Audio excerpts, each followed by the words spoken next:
It just makes it hard to talk because I use my hands. That'll keep you from hitting me. So we asked Dave to come on and talk about the upcoming concerts at the Heart of Cedar Springs, the amphitheater over there. You want to give a brief history? We're blessed right here in beautiful downtown Cedar Springs with the heart of Cedar Springs, and a wonderful amphitheater now. What is it, 3 years old, 4 years old, 5 years old? Somebody's better than counting than me. Yeah. Because it was built a year after the library, and the library is 2016. And I think the theater is either finished 2017 or 2018. Somewhere in there, yeah. But it's pretty awesome. I mean, it's a wonderful facility, and to have a set of free concert series in our community, I think, is really great to see the space activated, people out with their families, and be able to walk around. We have a social district that happened obviously after the pandemic, so we've got a couple of establishments here in town where people can stop for a meal or bring a beverage out and enjoy the downtown area and enjoy the beautiful amphitheater space. So it's pretty cool. And that social district now is available more than just during events, correct? 7 days a week, yeah, 7 days a week. So it's been, I know it changed a couple of times, and that led to a little bit of confusion, but I believe the city council has amended the bylaw, so it does operate 7 days a week. So. Yeah, so they can have a sit and walk instead of just a sit and Absolutely. You got the car show at the American Legion, so that's an opportunity as well to kind of do some pre-activities before the concert starts, and the concerts all start at 7 p.m., so we've got a pretty good lineup again this year. So what is the lineup? What kind of music do we got? Well, there's some posters out and around town, but there is a variety on. We start out on June 17th with Taylor and DeMar, and they are beautiful guitar work and harmonies. They feature a lot of country, folk, Americana. They do a great job. DeMar is actually local, and Taylor comes from the Grand Haven area. Agent 87 is on June 24th, the 2nd. They're 80s and 90s rock and roll. The Sun Dogs are sun-powered Americana, also a little bit of bluegrass, country, folk. And then I think a lot of people should know the Gitchell family. They're well known here in the area, and Tyler started performing. I mean, it's a musical family. Their family's wonderful. Tyler started performing at 13 years old already. He's got a voice and a soul. You think he's my age, but he'll be out there, which is not 13. His dad had performed with Dolly Parton back in the day, so I mean they've got quite the musical legacy. But bluegrass, country music. July 15th, as we really get into summer, Selkie is a band that has been around for ages, and they do a lot of Celtic, classic Irish, a lot of very traditional and haunting tunes. Jim Spaulding is one of their primary songwriters, and I know he's got a couple of videos on YouTube that are up over 4 or 5 million views. So it's a very unique experience, and it's got some real feel to it with what they do. Clay in the Mud is in July 22nd. They're rock and roll from the 80s all the way through today. A lot of cover tunes, stuff you can dance to, and tunes that you will know. The Clean Cuts follow that up towards the end of July on the 29th, and that is kind of psychedelic in the 70s, 80s, kind of a feel to what they do. The Reason gets into the 80s, 90s, and a lot of cover tunes, also rock and roll, and songs that you can sing along to. And then on August 12th, just before school gets started, we move on to the American Heartbreakers, which features some of the music of Tom Petty and his era as well. And if we have a rain date, we'll move that back to August 19th. All right. So, you got anything going on with the brewery that's going to be matching up to these? Or?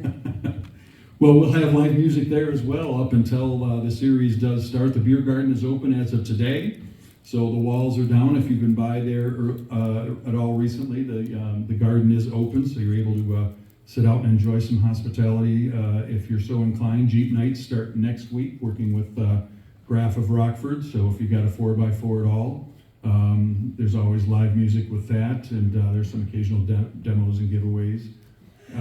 For those of you who might be inclined, we have a community blood drive on May 31st, which is an opportunity to donate, and blood through Versati does stay right here in our community. We also have live music as well every Sunday with brunch. So if you ever have a chance to stop in and try any of the brunch specials. And Redbird also does a great job with brunch. So get out about on a Sunday and then enjoy some brunch. But we do have live music with that as well every week. Some of you may have seen over the last couple of years the growing Cedar Blitz bike race. That'll be in July 11th this year. There's a cornhole tournament as part of that, but that brings well over 1,000 visitors to our community, and it supports the Cedar Springs Music Boosters. So it's a great event to get out and welcome folks into our community.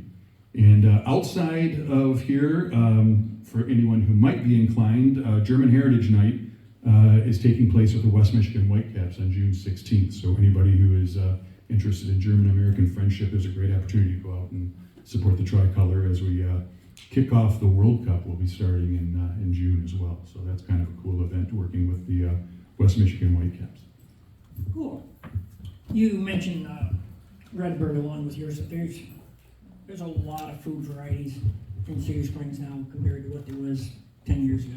It really is. I mean, it's been pretty amazing to see the evolution of downtown, which is ongoing, really, as we think about it with your business right downtown here, and obviously Redbird and ourselves and the numerous other buildings that have been revitalized and renovated, and then obviously with the Heart of Cedar Springs and the library right there is a keystone and cornerstone to our downtown community heritage park in the last year or two that's opened right downtown with the fountains. So a lot of great activities and a perfect spot for watching the ball drop on New Year's Eve, right? Yes, it's a pretty cool event. I think it's the coolest event we have, temperature-wise. So, you said there wouldn't be jokes. No. I said there'd be under PG-17. Oh, okay. I have just a little bit of tongue left at the end of it. Got to run these by the rating board. Yeah. That's what Archie's supposed to be here for, is to keep me in line so that I don't. You haven't kept him in line yet. Where is he? So here's a commercial you sent us.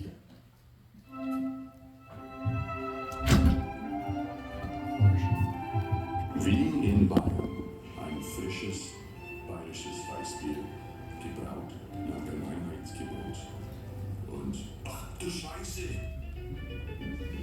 I don't need, there was subtitles on that, right? I don't need to translate it. I don't know, I can't see from here.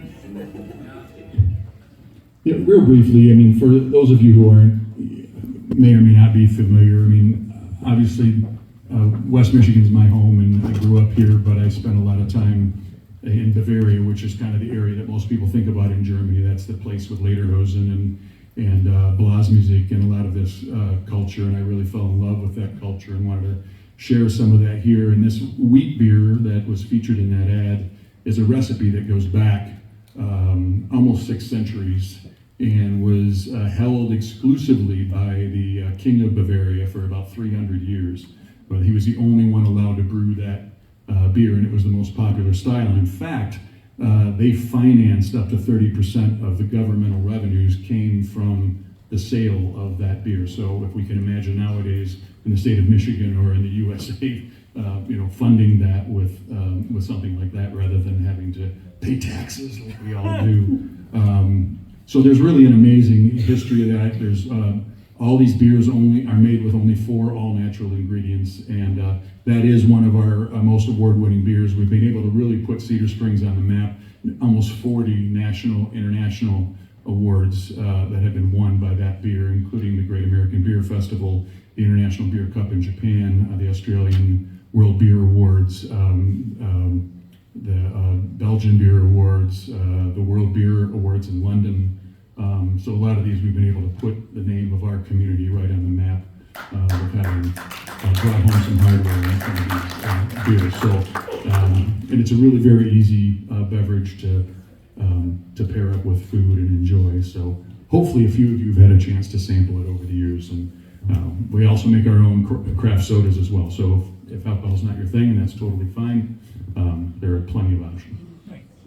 Right, so are you familiar with what VistaVision Films are? With who? VistaVision. VistaVision Films? No. Yeah. So Randy Tate's going to come up and give us a little presentation on VistaVision Films. You're welcome to hang out and do some questions and answers with him, or if you gotta get back to work, that's fine too. We'll do the Ed McMahon thing and we'll just, There we go. cheers. Thanks, Perry. Yep, thanks for coming in.